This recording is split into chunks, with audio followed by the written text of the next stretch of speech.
علیکم ورحمۃ اللہ وبرکاتہ۔ الحمدللہ رب العالمین، الصلاۃ والسلام علی سید المرسلین وعلی آلہ واصحابہ اجمعین، اما بعد، فقد قال اللہ تعالی فی القرآن المجید والفرقان الحمید، اعوذ باللہ من الشیطان الرجیم، بسم اللہ الرحمن الرحیم۔ عن جابر رضی اللہ عنہ قال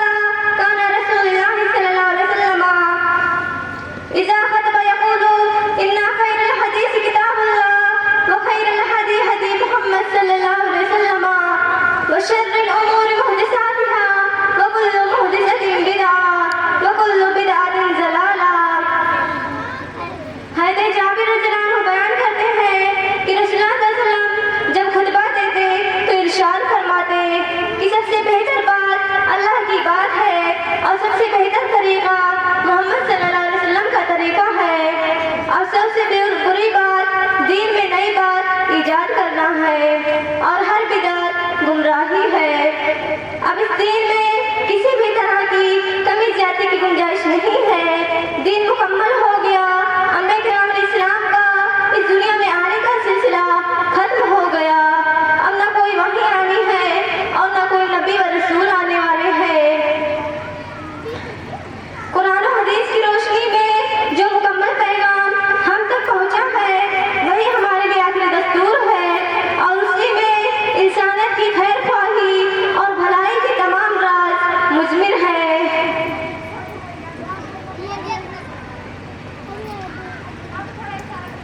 چنانچہ اس کامل و شامل شریعت میں کسی بھی طرح کی کمی زیادتی کی گنجائش نہیں ہے۔ اب اگر کسی نے اس دین خالص میں اپنی فکر داخل کی یا منمانی کی تو اس کے لیے وعید شدید ہے، اور اس کا ہر عمل جو شریعت محمدیہ کے مطابق نہیں ہے وہ اس کے منہ پر مار دیا جائے گا۔ مائی عائشہ رضی اللہ عنہا سے مروی ہے کہ رسول اللہ صلی اللہ علیہ وسلم نے ارشاد فرمایا، جس نے کوئی ایسا کام کیا جس پر ہمارا عمل نہیں ہے وہ مردود ہے۔ لہذا دین کو قرآن و حدیث اور فہم صحابہ کی روشنی میں سمجھنا ہوگا۔ اسی لیے اللہ تعالیٰ نے نبی صلی اللہ علیہ وسلم کی اطاعت، فرما برداری، تابع داری اور محبت کو اپنی محبت اور تابع داری قرار دیا ہے۔ اللہ تعالیٰ کا ارشاد ہے، قُلْ إِن كُنتُمْ تُحِبُّونَ اللَّهَ فَاتَّبِعُونِي يَحْبِبْكُمُ اللَّهُ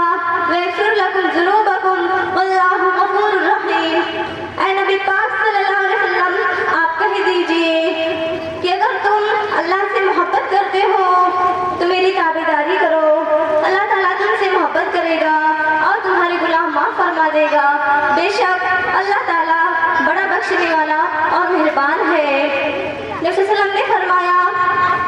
من اطاعنی فقد اطاع اللہ ومن عصانی فقد عصی اللہ۔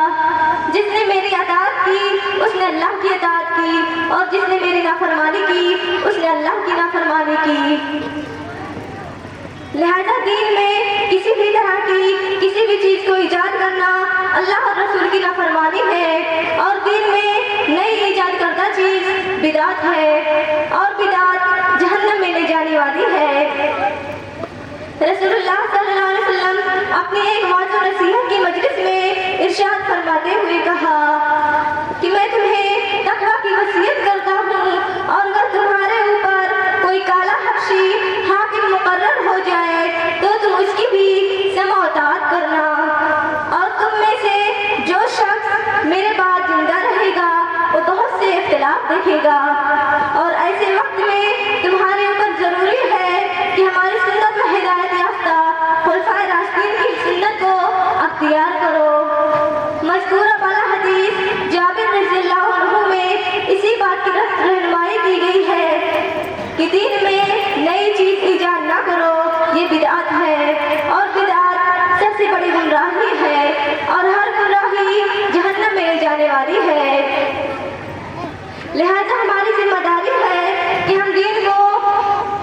اللہ کے لیے خالص کریں اور بدعات سے اجتناب کریں، اور ہماری جو مائیں بہنیں دین کے نام پر مختلف خرافات میں لگے ہوئے ہیں ان کو راہ راست پر لانے کی کوشش کریں۔ رب العالمین تمام لوگوں کو دین خالص کا متبع بنا دے، اور جب تک زندہ رکھے کتاب و سنت کا شہدائی پر